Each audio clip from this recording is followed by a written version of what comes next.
네, 오늘 우리가 나눌 말씀은 이사야서 24장입니다. 24장은 또 하나의 어떤 전환점을 갖는데요. 지금까지 우리가 살펴본 이사야서는 1장에서 12장까지는 이스라엘 민족, 즉 특히 남유다에 대한 어떤 경고의 말씀이 이루었다라면 13절에서 우리가 지난주까지 봤던 23절까지는 열국에 대한 어떤 심판의 내용이었어요. 그래서 이런 어떤 심판의 내용은 그 어떤 민족에 대한 어떤 각계의 후별된 어떤 그런 하나님의 경고와 그런 어떤 심판의 내용이었다면 오늘 24장에서부터 27장까지는 여기 보면 말씀에 보면 땅이라고 이렇게 많이 이렇게 등록이 돼요. 그래서 이 땅이라는 것은 어떤 특정한 어떤 민족이나 나라를 말하는 것이 아니라 온 땅의 개념으로 우리가 좀 이해를 가져야지 오늘 이 24장부터 27장까지 이어지는 말씀을 좀 그 진리를 바르게 이제 알아들을 수 있을 것 같아요. 그래서 오늘 이제 항상 그 말씀 중에 보면 인간의 어떤 그 악에 의한 어떤 하나님의 어떤 세계가 이렇게 더럽혀지는 것 이런 걸로 인해서 이제 시험의 어떤 하나님의 심판의 내용은 어떤 재앙적인 자연 재앙적인 이런 것들로 이렇게 표현을 하는데 그래서 오늘 이 온 땅이라는 것은 우리가 창세기 1장에 보면 천지라고 표현되어 있죠. 그러니까 하나님의 모든 창조 세계에 포함되는 건데 그 중에서도 현상계에 대한 어떤 심판의 내용 이런 걸로 이제 이해를 가지면 좀 좋을 것 같아요. 자, 그래서 우리가 이제 심판의 내용에 대해서는 여러 어떤 선지서나 또 우리가 특히 계시록을 통해서 이제 하나님의 어떤 심판의 날에 있을 어떤 그런 현상에 대해서는 여러 모양으로 이렇게 표현을 하고 있는데 그런데 항상 그 심판은 누구에게는 심판이지만 누구에게는 최종 구원의 완성이 의미되는 어떤 그런 양면이 있어요. 그래서 하나님을 믿고 하나님의 속한 자들에게는 구원의 완성의 날이기 때문에 우리가 그런 날을 기쁜 날로 기쁜 마음으로 맞이할 수 있는 자가 있는가 하면 두렵고 이런 어, 어, 그 하나님의 어떤 가혹한 어떤 심판에 대해서 이렇게 예, 자신의 어떤 지금까지 어떤 인생의 어떤 그런 지금도 말씀은 경고예요. 경고인데 이런 어떤 경고를 지금 현실의 내 어떤 신앙과 삶에다가 어떻게 접목을 시키는가에 따라서는 이것이 오히려 새로운 어떤 소망이 되고 새로운 출발선이 될 수가 있어요. 그래서 우리가 늘 이런 경고의 말씀을 들을 때에는 그런 믿지 않는 자가 가지는 어떤 두려움이 아니라 우리에게는 새로운 어떤 출발선에 이렇게 제공이 되는 어떤 그런 기회가 되는 어떤 그런 말씀으로 받아야지 우리가 믿음으로 취하는 사람이 될 거라는 생각이 들어요.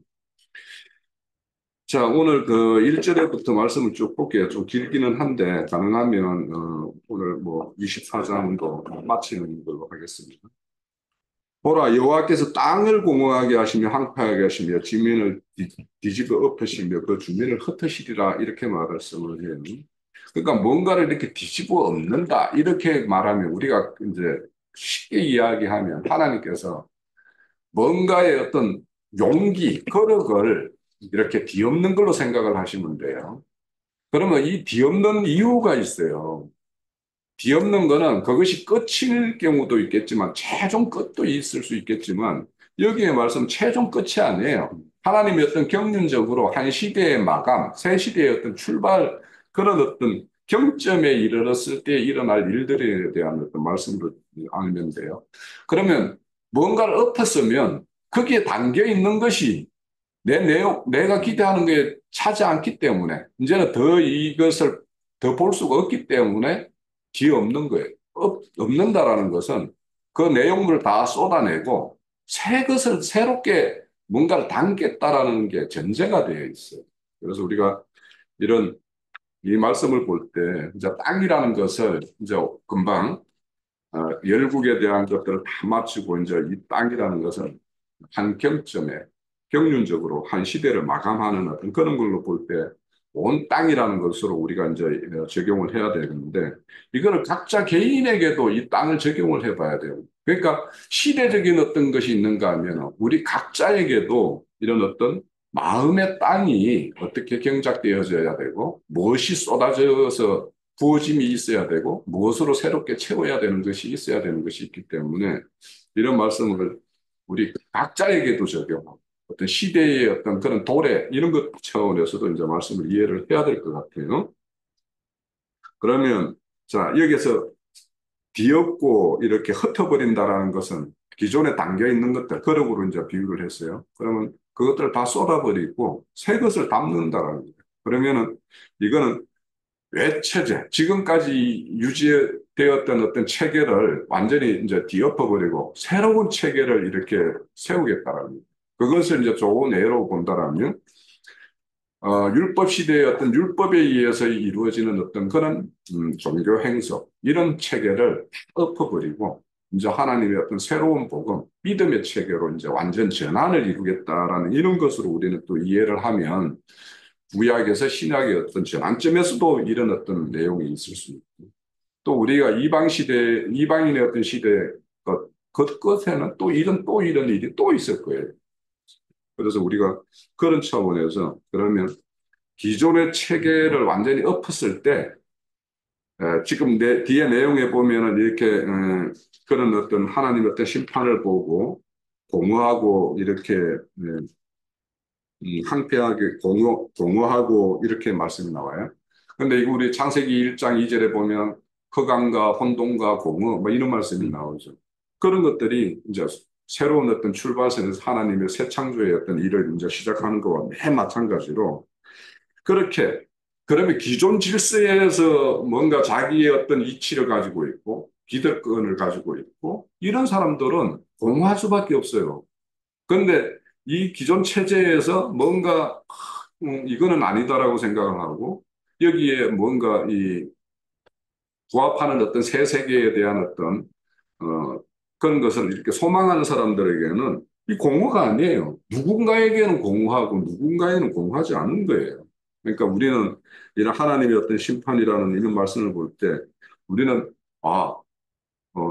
내 안에 각자를 적용한다면 내 안에 하나님께서 제하실 부분이 있어서 나한테는 어떤 사건을 줘가지고 나를 전혀 지금까지 내가 했던 거와 전혀 다른 곳으로 나를 옮겨가지고 뭐 사업장 터전을 완전히 옮겨버린 거죠. 뭐 여러 가지 변화가 있을 수 있죠. 그럼 그런 것들을 어떻게 바라볼 것인가라는 거예요.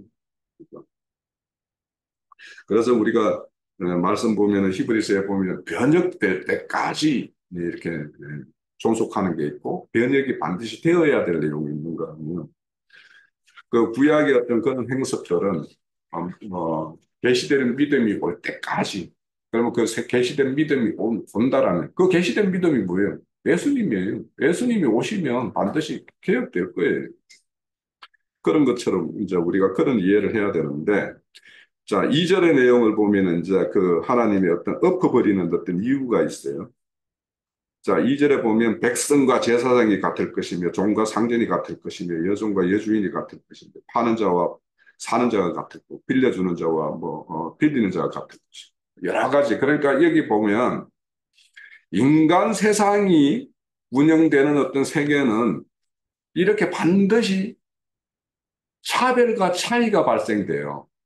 그러면 이 차별과 차이라는 거는 누군가는 그것이 계속 존속되기를 바라는 그 그룹이 있을 것이고 누군가는 이거 엎어졌으면 좋겠다라는 세상이 그런 사람이 있는 거예요.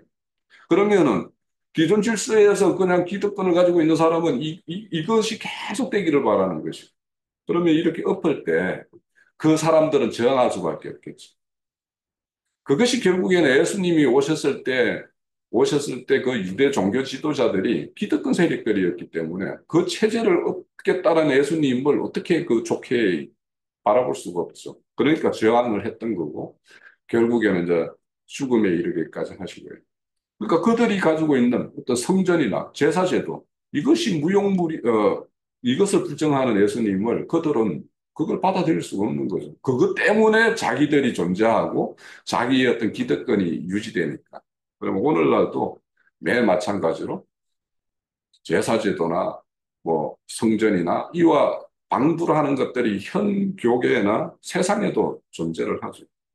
그래서 인간 세상은 불의한 인간 세상은 이렇게 운영할수록 뭐냐면 이런 차별이 극대화돼요.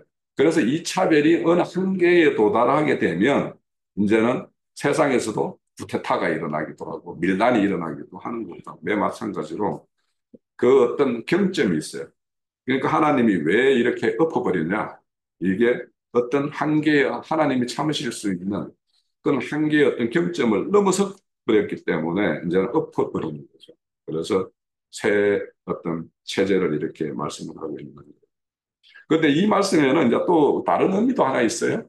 하나님이 어떤 이런 엎어버릴 때 그때 되면 주인이나 종이나 여종이나 여주인이나 차이 없이 그 심판에는 똑같은 심판 안에 들어간다라는 거예요. 뭐 주인이라서 뭐 봐주고, 뭐 여종이라서 더 뭐 어떻게 하고, 이런 게 없다라는 거예요. 그래서 이 그래서 인간 세상에서 이루어지는 그 차별에 의해서 그 높은 자리에 점했다라고 이렇게 생각하는 사람들이 그, 그 자기들의 어떤 이 체제를 이렇게 옹호하고 하는 것들이 아무 의미 없는 것이라는 것을 우리가 알 수가 있어요. 그런데 이제 이렇게 엎어버림으로 인해서 모든 것이 이렇게 이제 차별이 없는, 그러니까 2절의 말씀을 잘못 이해하면 하나님이 엎어버리고 모든 차별이 없는 세계를 만들겠다라고 이런 식으로 오해하기가 쉬워요. 이 구절은. 그런 신앙관을 가지고 있는 사람에게는 좋은 빌미를 제공할 수 있는 말씀이기도 해요. 이 말씀이. 그런데 이 말씀의 어떤 본인은 그렇게 구체제 속에서 어떤 차별 이런 것들이 하나님께서는 좋게 보시지 않는다라는 것이고 이것은 오늘날로 보면 이제 음, 음, 개혁주의자들이 이제 시대의 어떤 개혁주의자들이 이제 이렇게 주장하는 말들이 이런 말들이기는 해요. 네, 유토피아적인. 그런데 이게 이제 성경적인 내용으로 보면 기년 선포와도 같아요. 모든 것이 이제 제로에서 시작, 리셋이죠, 리셋. 0점을 새로 맞춰가지고 새 출발선에서 딱 이렇게 하는 것. 그러니까 희년이라고 하는 거는 모든 것을 원상 회복시켜서 새 출발시키는 거에 어떤 출발선에 다시 세우는 것과 매우 마찬가지예요. 희년이라는 것이 모든 것의 완성이 아니에요. 희년이라는 건. 그래서 오히려 성경에서 희년이라는 것은 영의 구속을 받고 이제는 하나님과의 어떤 합한 영혼이 되었을 때 이제 그 새로운 출발선에서 자신의 어떤 구원을 이루어가는 그런 어떤 희년의 나팔과 같은 그래서 뭔가를 얻는다라고 하는 것은 한 시대의 어떤 종교를 하고 새 시대를 연다라는 것은 새 출발을 이루는 것 같은.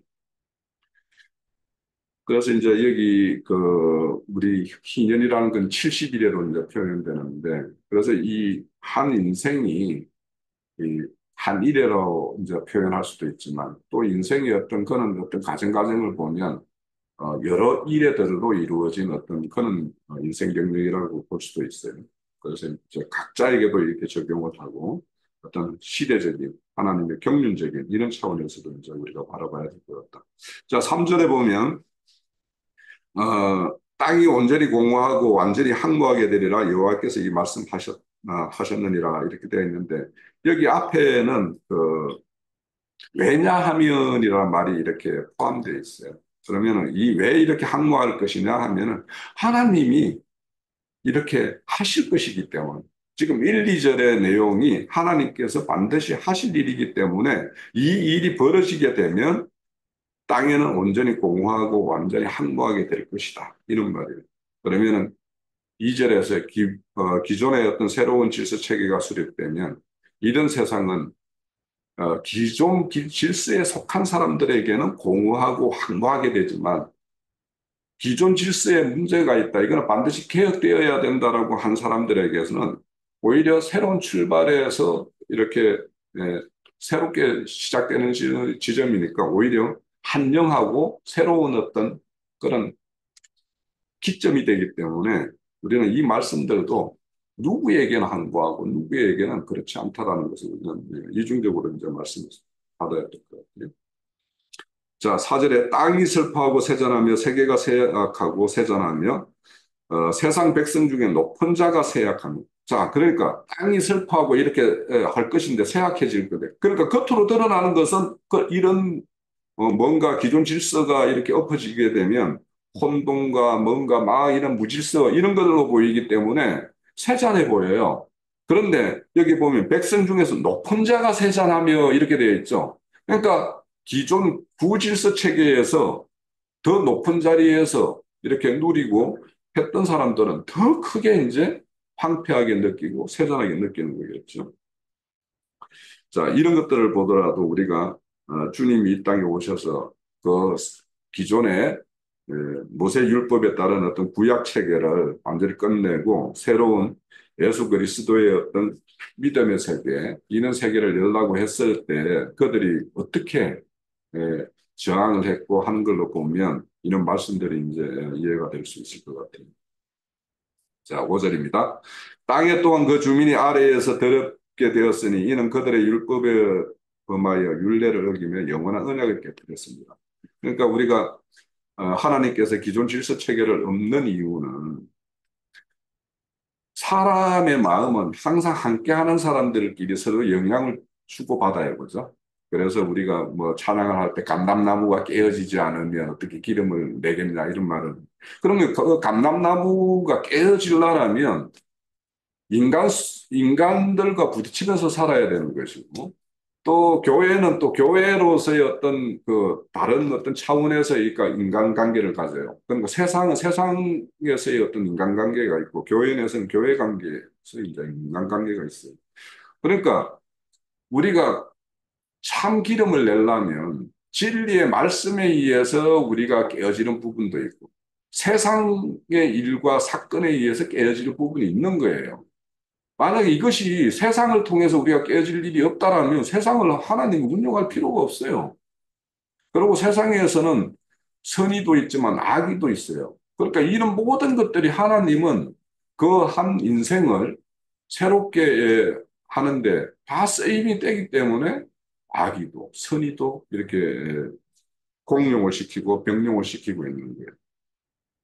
그러면 이제 교회 중에서도 그러니까 혼자서 이렇게 홀로 신앙을 하는 거 이런 것들이 겉으로 보면 그 사람이 이제 뭐, 더 좋은 모습으로 이렇게 비춰질 수도 있어요. 그런데 교회 생활을 통해서 그 사람은 이제 말씀에 의해서 또 어떤 사람의 어떤 교회 중에 어떤 형제 자매를 통해서 이렇게 경험시키고 듣게 하고 뭐 하는 일들 이런 걸로 통해서 이제 또 빚는 부분이 전혀 다른 차원의 어떤 빚는 부분이 있기 때문에 이 교회 생활도 이렇게 함께 이렇게 이루어져야 되는 것들. 이 뒤에 가면 이제 무리라는 말이 나오는 그때 가서 이제 좀 더 보충해서 말씀하기로 하고. 그런데 이제 이런 어떤 율법과 율례 이런 것들을 오용 남용하기 때문에 이제 이 하나님의 어떤 선한 법이 자, 저 최근에 이제 생각을 한 게 사람들이 세상이 악해지면 악해질수록 법대로 하세요, 법대로 하세요 이런 말을 쉽게 쉽게 뱉어요. 그러면 그 법대로 말하는 사람들 중에서 보면은 자기가 힘이 있어서 법대로 하라고 하는 사람이 있는가 하면 아주 사람이 그 뭔가 그 뭐라 해야 되나 정말 그 인정머리 없는 사람들이 보면 법대로라는 말을 많이 해요. 그 법이 왜 생겼는가? 이게 인간이 악하지 않으면 이 법이 생길 이유가 없는 거예요. 그러니까 법을 앞세우는 사람이 이렇게 뭔가 또 법을 잘 지키는 사람이 뭔가 이렇게 자기의 어떤 그런 걸 법 잘 지킴을 통해 가지고 법을 지키지 않는 사람들의 어떤 정죄 판단을 한다라면 이 하나님이 주신 법은 그냥 정형적으로 이제 오해되는 어떤 부분인 거죠. 잠깐만요.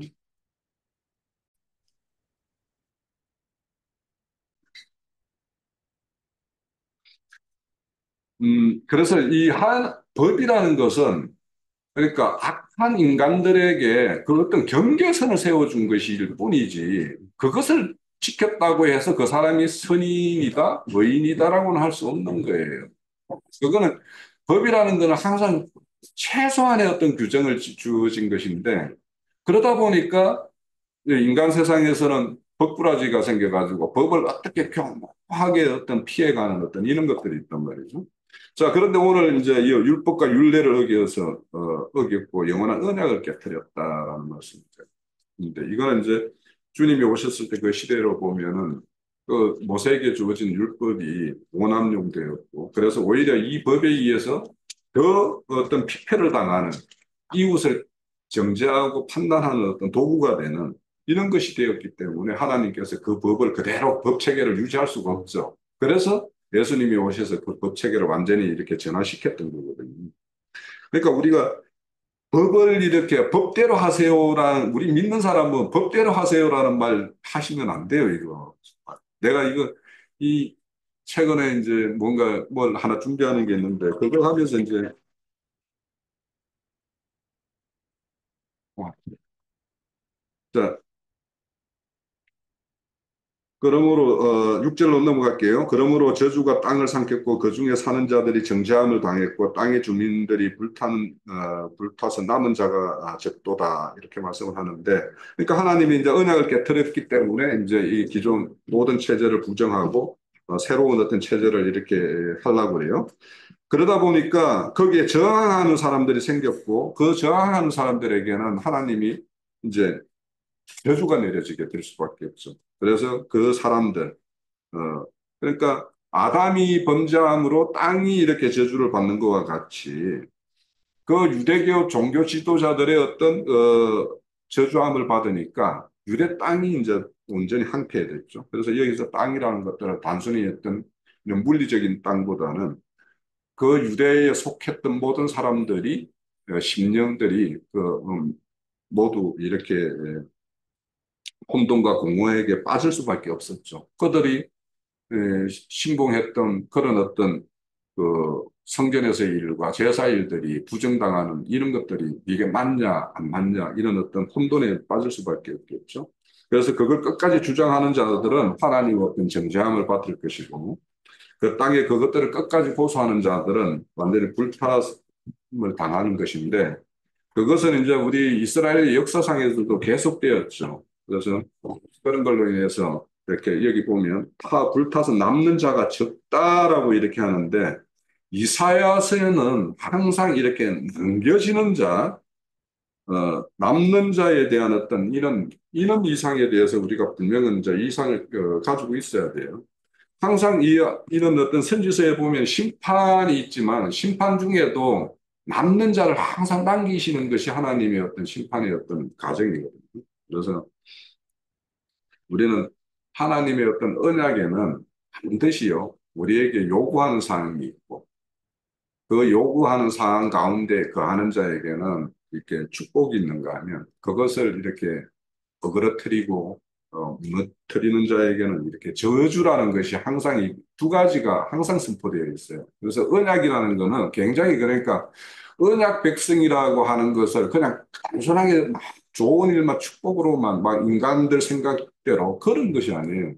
언약에는 반드시 언약을 어겼을 때의 어떤 심판과 징계가 있는 것이고 그 언약대로 되었을 때의 어떤 축복의 내용이 있어요. 그러니까 그거는 그래 우리가 언약의 어떤 당사자로서 의무와 책임이라는 부분과 또 그걸 다하지 못했을 때의 어떤 징계와 벌이라는 차원을 늘 우리가 겸해서 이렇게 해야지 그냥 일반 종교인들이 말하듯이 그냥 어떤 그런 행사에 참여하고 하면 하나님은 늘 복 주시는 거라고 생각한다라면 그런 사람들은 자기 앞에 세운 하나님이 부처라도 아무 상관없고 우리 조상들이 예전에 정한수 떠나는 어떤 달 친구와도 아무 그런 하나님이 서 있어도 아무 상관없어요.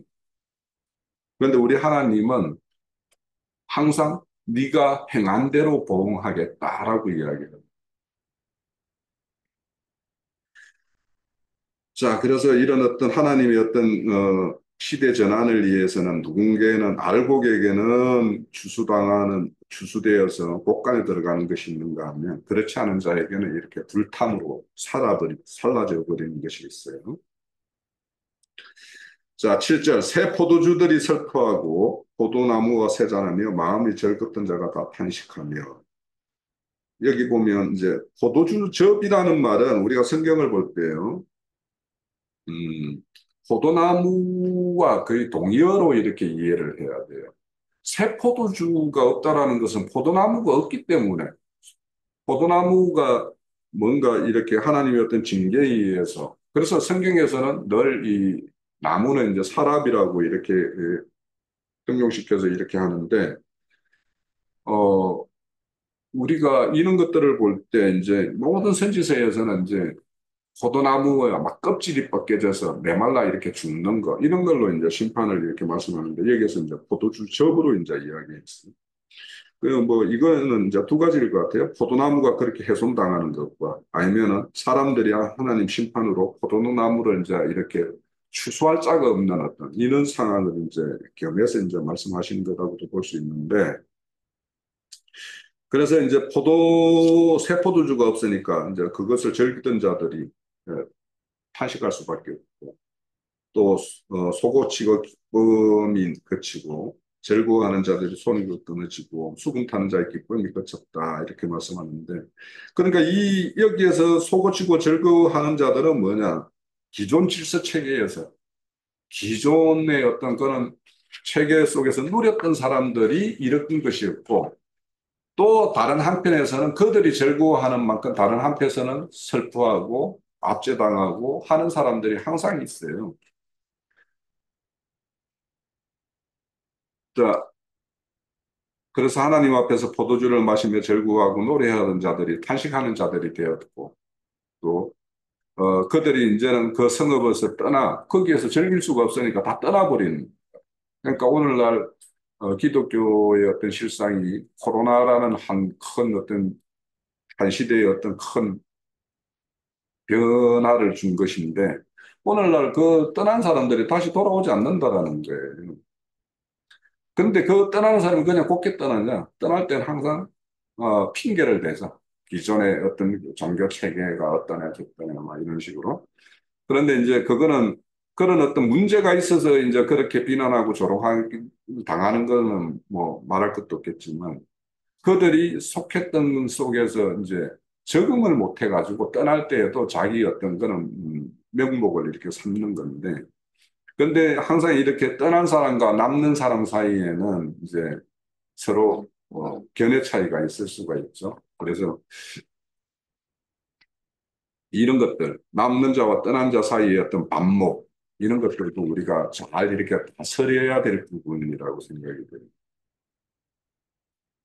자, 9절에 노래하며 포도주를 마시지 못하고 독주는 그 마시는 자에게 쓰게 될 것이라 그러는데, 노래하며 포도주를 마시는 것. 그러니까 즐거움 속에서 포도주를 마시는 거는 이제 그 이후에 늘 이렇게 좋은 방면으로 이렇게 가겠지만, 이 즐겁지 않은 가운데에서 뭔가를 마시게 되면 그 술은 쓰디 쓴 이제 독주와 같은 것이 되겠죠. 그래서 이런 어떤 같은 것이라도 어떤 처한 환경에 따라서 누구에게는 즐겁고 뭐 이렇게 기쁨으로 즐기는 어떤 그런 포도주가 될 수 있겠지만 그렇지 않은 자에게는 이게 슬프고 씁쓸한 어떤 그런 독주와 같은 어떤 것이 될 수가 있어요. 그래서 이런 것들은 우리가 인간사에서도 똑같은 사안을 두고도 누구는 즐거운 걸로, 누구는 슬픈 걸로 이렇게 자리매김이 되는 것이 있죠. 자, 계속 이어지는 말은 이제 그런 어떤 기존 체제가 엎어지고 그런 어떤 전환점을 맞았을 때 그때 일어나는 어떤 현상과 같은 것들이라고 보시면 좀 좋을 것 같아요. 10절에 약탈을 당한 성읍은 허물어지고 집마다 닫혀서 들어가는 자가 없고. 그러니까 그, 그 성읍들이 이렇게 하나님의 어떤 심판에 의해서 이렇게 무너지게 되면, 기존 체계가 무너지게 되면, 거기에는 항상, 그것을 틈타는 것들이 있죠. 그래서 우리가 이제 인간 사회에서 어떤 설린가 이런 데 보면 그 성읍의 그 어떤 도시에서는 약탈이 성행을 해야 보죠. 성행을 하고 그러다 보니까 사람들은 그런 걸로부터 방비책을 세우기 위해서 문을 꼭꼭 걸어 잠그고 뭐 이런 식이 이제 실상으로 이제 일어나는 것인데 이 하나님의 일도 매 마찬가지라는 거죠. 그러니까 이런 어떤 하나님의 말씀의 어떤 선포에서도 인간들의 어떤 그런 그 악한 마음을 가지고 교회에서 이렇게 그런 말씀이 선포될 때 자기 어떤 그런 것들을 이렇게 섞어서 한중에 섞어서 이렇게 선포함으로 인해 가지고 그런 어떤 약탈을 성행하는 어떤 그런 것들이 많죠. 그런 것들은 이제 사이비적인 어떤 그런 그 것들 그런 것들에서는 뭐 이것이 거의 뭐 일상화되는 것과 같은 건데 오늘날에 이제 그런 것들이 이제 교회에서도 교묘하게 이제 이렇게 스며드는 것들을 우리가 볼 수가 있어요.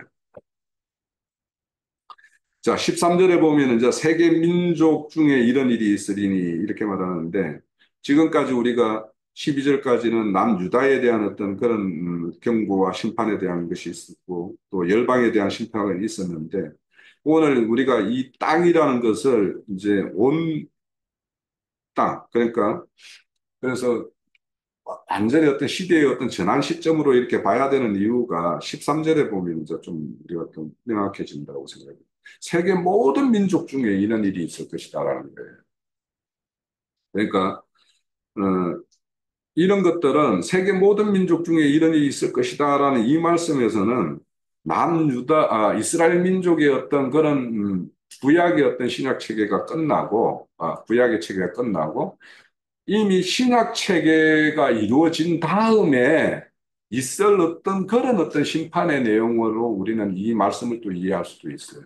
그러니까 이런 어떤 그 거룩을 넘는 것과 같이 이런 어떤 거는 한 시대마다 일어나겠지만 지금 이제 13절에 요는 내용으로 보면은 이방인의 어떤 시대 끝지점에 있을 그런 내용을 이렇게 말씀하는 거라고도 우리가 볼 수 있을 거예요.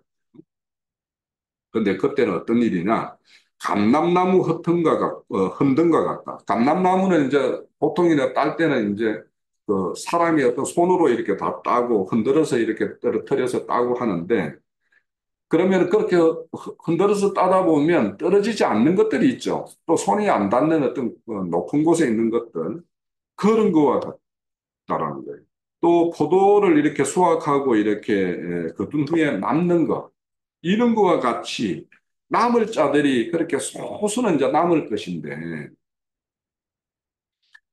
그래서 하나님은 이런 무리들을 이제 이사야서에는 널리 이제 남은 자 이런 이제 말을 해요. 근데 이렇게 왜 남는 자들이 적으냐? 주님도 이제 오셔가지고 제자들에게 이제 말씀을 했죠. 우리가 가는 길은 좁고 협착한 길이다라고 말했어요.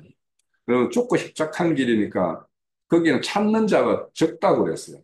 그러니까 일반 사람들이 보는 어떤 관점에 보면 모든 많은 사람들이 시류를 뭔가 크게 형성해 가지고 가는 그것이 정통이고 마치라고 이렇게 생각을 하는데 그것이 주님이 가시는 길과는 다르다라고 이제 주님이 오셔서 밝혔어요. 그러면 여기가 좁고 협착한 길을 간다라는 것은 뭐라고 생각을 하세요? 그냥 소수가 작은 사람들이 모여서 가니까 그런 건가 이렇게 생각을 할 수가 있겠는데 그거보다는 좁고 협착한 길을 가려면은 뭔가를 막 꾸역꾸역 뭔가 메고 뭐 달고 이렇게 갈 수 있어요. 아니면 아주 단출하게 갈 수밖에 없는 길이에요. 그러니까 주님과 주님의 제자들이 가는 길은 굉장히 단출하게 가는 길이에요. 그러니까 뭔가를 거창하게 뭔가를 막 차리고 뭐가 꾸미고 뭔가 이렇게 대열을 막 하고 대열을 막 이렇게 크게 지어서 이렇게 가는 길이 아니다라는 거예요.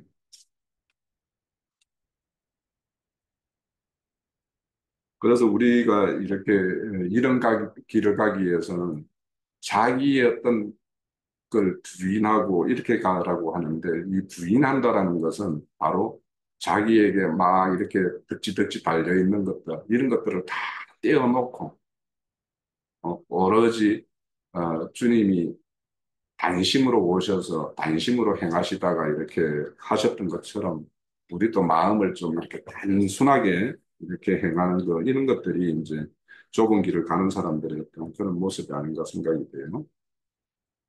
그래서 이제 14절에 보면 무리가 이렇게 돼요. 그러니까 이렇게 감람나무를 이렇게 수확하고 위에 꼭지에 달린 거 몇 개 달려 있는 거와 같고 또 포도송이를 수확하고 그 이후에 이렇게 이삭 줍는 것과 같이 이렇게 소수 얻는 이 무리들 그러니까 14절에 그 무리들이 소리를 높여 부를 것이며 이렇게 말씀해요. 여호와의 이름으로 말미암아 바다에서 크게 외치리. 그러니까 하나님은 소수의 사람을 얻어서 그 사람들로 통해서 하나님의 의미한 어떤 그런 것들을 이렇게 소리질러 이렇게 외치게 하는 것이 하나님의 뜻이지 많은 막 이렇게 무리를 그래서 하나님은 다수가 기뻐하는 것이 아니다라고 말씀을 하고 있죠.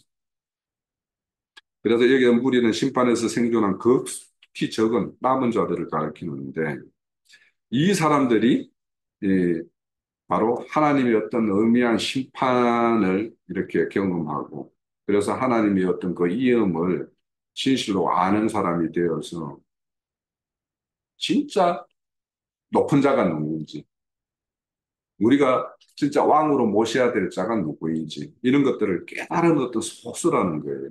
그래서 이들이 오는 시대를 여는 거루투기가 되는 거죠. 여러분. 오는 세상을 향하여 큰 소리로 외칠 것인데 이런 소수는 하나님을 위하여 자기 목숨까지도 이렇게 바쳤다. 그러니까 주님의 제자들이 구약과 신약의 어떤 그런 거루터기가 되어서 일을 했던 소수의 어떤 외치는 자였던 것처럼 그런 자들이 다 목숨을 내놓고 이렇게 했던 거죠. 자, 그와 같아요. 그런데 이제 이렇게 이런 무리라고 이야기했어요. 그러니까 이 무리를 이루어서 이제 이 무리가 일을 하는 것인데, 이제 혼자서 독불장군식으로 이렇게 행하는 것, 이런 거에 대해서는 하나님의 뜻이 아니라는 거는 이런 걸 통해서도 이제 우리가 알 수 있어요. 그래서 이제 이 말씀을 보면서 이제 우리 지난주에 이제 두로에 대한 어떤 심판을 봤는데, 두로가 바다에서 한 800m 떨어진 돌섬이었잖아요, 돌섬. 거기에 철옹성 같은 그 성벽을 쌓고 자기를 이렇게 지켰는데, 그러니까 홀로 떨어져 있으면 이런 철옹성과 같아요. 그러니까 자기가 깨어질 수가 없어. 그래서 우리가 음, 세상에서도 함께 더불어서 살고 교회에 와서도 또 형제자매들이 이렇게 더불어서 이렇게 교회를 이루는 이유는 이런 자기 안에 있는 세워져 있는 어떤 체계가 하나님이 무너뜨려야 될 어떤 그런 거면 무너뜨리기 위해서 여기에 이제 참여해야 되는 것이고 그런 거죠. 자, 15절 그러므로 너희가 동방에서 여호와를 영화롭게 하며 바다 모든 섬에서 이스라엘 여호와의 이름을 영화롭게 할 것이다. 이렇게 말하는데 항상 이제 우리 계시록에도 보면은 동방의 왕들이 와서 아마게돈 전쟁을 이제 승리에 이렇게 참이라고 하는 거는 어, 그, 우리가 성경에 보면은 그두라의 후손들이 동방으로 가가지고 이렇게 이루고 있죠. 그리고 이제 또 동방으로 간 사람들을 생각할 때 저는 이제 바벨론 유수기 때 거기에 땅에 정착한 사람들도 나중에는 이런 그 사람들이 돌이키고 회복되어서 이 동방의 어떤 그런 이 여호와를 이름을 영화롭게 하는 사람들로 아주 소수지만 회복되는 사람도 있지 않았을까라는 생각을 좀, 이 동방은 그렇게 좀 생각이 되어져요.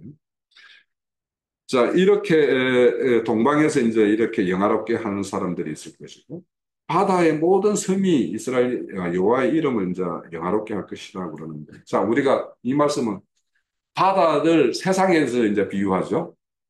그 세상에 비유해요. 그러면 그 바다 가운데 이렇게 동동 떠 있는 것과 같은 것이 섬이죠. 그죠? 그래서 이 섬이라는 것은 세상 속에 있는 교회와 같은 어떤 그런 상징으로 이렇게 말씀을 해요. 그래서 여기에 바다의 모든 섬이 이제 이스라엘의 하나님의 이름을 영화롭게 한다라는데 그래서 이름이라고 하는 거는 우리가 이제 하나님의 어떤 본성이라고 이렇게 본성을 이렇게 상징해서 표현하는 것이다라고 말하는데 이름은 우리가 하나님의 모든 이 우주 만물을 창조에서부터 구원의 어떤 완성까지 모든 과정들이 이 하나님의 어떤 일 중에 하나죠. 하나님이 이제 어, 행하시는 일들이에요. 그래서 하나님의 창조나 또 창조 과정에서의 어떤 창조된 어떤 만물의 어떤 경영, 운영에서의 어떤 승리하는 일이나 그리고 구원하시는 일이나 구원자들을 이렇게 통치하는 일이나 이런 데에서 하나님의 모든 본성이 다 드러나요. 그래서 이 이름이라는 것은 굉장히 그 하나님의 어떤 포괄적인 그 드러나는 어떤 그 모습들을 다 이렇게 함의하는 말이 이제 이름이라는 거예요. 그래서 이제 이 이름을 영화롭게 한다라는 것은 그렇게 일하시는 분은 유일하신 하나님 한 분이라는 것을 이렇게 밝히 드러내는 것이 그 이름을 영화롭게 하는 거예요. 그러니까 어떤 종교 체계에서는 그 신을 뭐 동양 철학이라 뭐 동양 이런 뭡니까 이런 철학이나 이런 사상은 대자연을 신의 어떤 이치에 놓고 말을 하거든요. 그런데 이제 우리가 믿는 이 하나님은 이 우주 만물을 있게 하는 것에서부터 이 우주 만물에 경영하는 전 과정 그리고 우주 만물의 경영의 어떤 마침까지 그분의 모든 것을 그 그 일을 수행하시는 것이 이 하나님 되심을 이렇게 우리가 밝히는 것이 그 이름을 영화롭게 하는 것이다. 땅끝에서부터 노래하는 소리가 우리에게 들리니 의로우신 이에게 영광을 돌리세 하는도다. 그러니까 땅끝부터 이런 어떤 하나님의 어떤 그런 이름을 영화롭게 하는 일들이 이렇게 들려온다라는 거예요.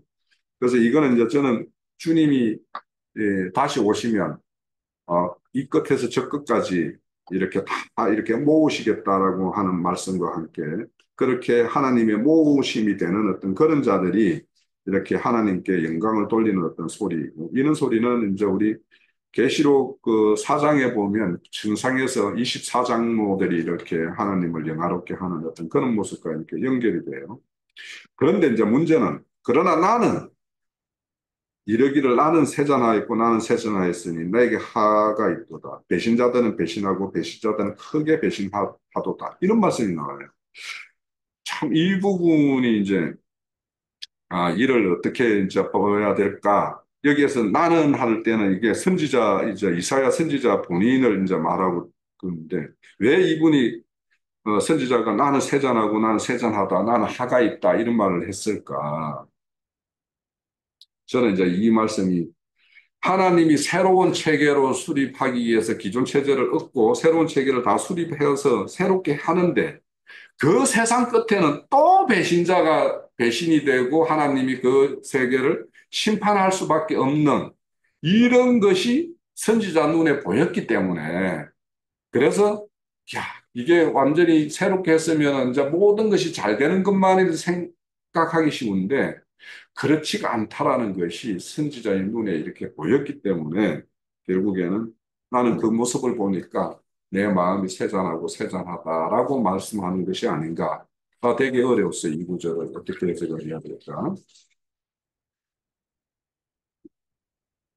자, 그래서 인간사의 어떤 구원의 구속사를 운영하실 때에 한편에서는 이런 어떤 하나님의 어떤 소시지만 하나님이 뜻하는 대로 얻어지는 어떤 그런 것이 있는가 하면 겉으로 드러나는 이제 한 시대를 마감할 때는 지금 한 시대를 경점해서 이렇게 엎어버릴 수밖에 없는 것과 같은 그런 포악과 강탈과 살인이 이렇게 범람하는 그 세계가 또다시 이 도래할 것이기 때문에 선지자는 이렇게 세잔하다 세잔하다 한 것으로 이렇게 이제 보여지고요. 자, 17절까지만 하고 다음 두 번째 시간으로 좀 넘기겠습니다. 자, 17절. 땅의 주민아 두려움과 함정과 올무가 내게 이르렀으니 두려운 소리로 말미암아 도망하는 자가 함정에 빠지고 함정 속에서 올라오는 자가 올무에 걸리리니 이는 이에 있는 문이 열리고 땅의 기초가 진동함이라. 자, 여기 보면 하나님이 이제 그런 어떤 배신자에 대한 어떤 또 다른 어떤 이제 그런 어떤 심판의 모습이 이제 17절에 다시 도래를 해요.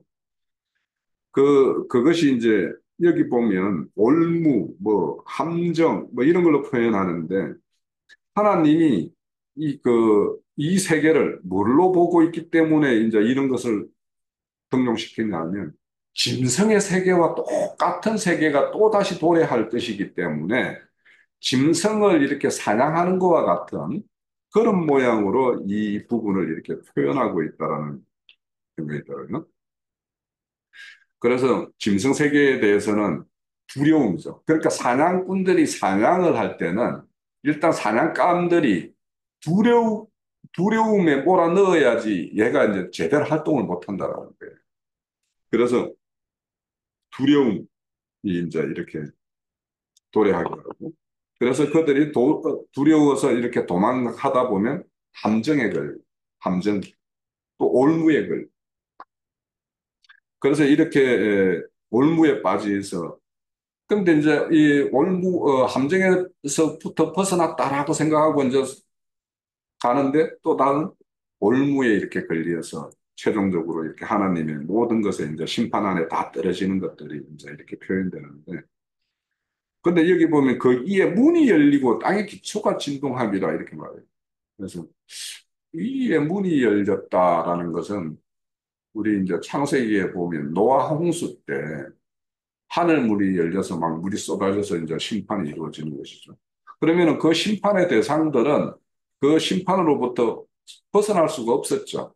그래서 이 하늘 문이 열렸다는 것은 노아의 때 그렇게 심판으로부터 어, 피할 수 없었던 것과 같이 그런 어떤 심판이 또다시 이제 그러니까 이게 물의 심판이 있을 것이다라는 말이 아니라 이와 같이 피할 수 없는 어떤 하나님의 어떤 그런 심판, 이런 것들의 어떤 도래를 이렇게 말씀을 하는 것이 하늘물이 열렸고, 기초가 진동한 땅이 이렇게 흔들리고. 그래서 이제 이런 것들을 우리가 보면 항상 이제 그런 심판을 표현할 때는 우리가 지금 눈으로 경험하는 어떤 자연 재앙과 같은 이런 것들을 이제 표현해서 이제 하는데 실질적으로 우리가 이런 것들은 우리 마음들도 하나님의 어떤 심판을, 이거 하나님의 심판이다라고 이렇게 느끼시는 게 있죠. 가끔 경험상.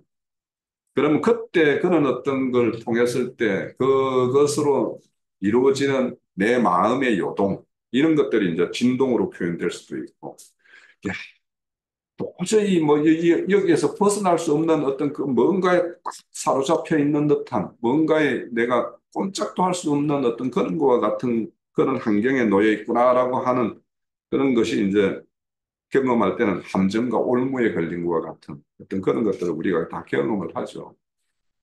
저는 그런 것들을 경험을 한 것 같아요.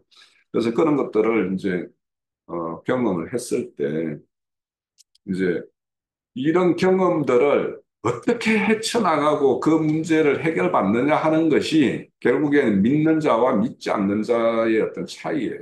그러니까 이런 일은 믿는 사람에게도 있고 믿지 않는 사람에게도 얼마든지 있을 수 있는데 그 이후에 이 일 처리를 어떻게 하는가가 믿는 사람과 믿지 않는 사람의 갈림입니다.